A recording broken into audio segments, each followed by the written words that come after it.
شادی کا سنت طریقہ کیا ہے؟ شادی کا سنت طریقہ یہ ہے کہ لڑکی کے والد یا جو بھی ولی ہوتا ہے اس کی اجازت ہو، وہ اپنی بچی سے اجازت لے لیں. اگر وہ کنواری ہے تو اس کا خاموش رہنا ہی اس کی اجازت ہے. اگر کنواری نہیں ہے تو وہ زبان سے بتا سکتی کہ ہاں میں شادی کے لیے تیار ہوں، نکاح کے لیے تیار ہوں.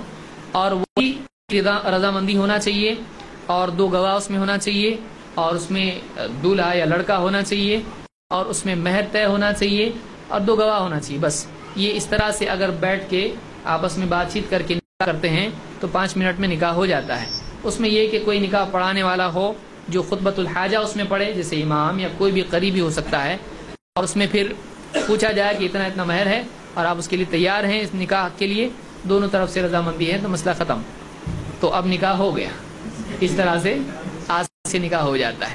اتنا بڑا اس کے لیے مسئلہ 1 مہینے پہلے جمع ہو رہے ہیں، پھر پورے رشتہ دار آ رہے ہیں، پھر کھا پی کے پھر جا رہے ہیں، پھر شادی کو آ رہے ہیں، پھر جا رہے ہیں، پھر ولیمے کو آ رہے ہیں. تو یہ اس طرح سے یعنی منگنی، ہلدی اور یہ ساری خرافات یہ نکاح میں نہیں ہے. یہ سنت نہیں بلکہ بدعت ہے.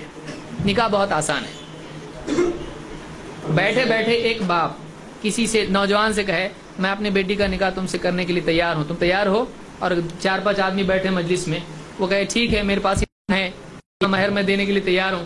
ٹھیک ہے، ہاں ہاں، ختم ہو گیا نکاح. 5 منٹ میں نکاح ہو جاتا ہے. اتنا آسان ہے.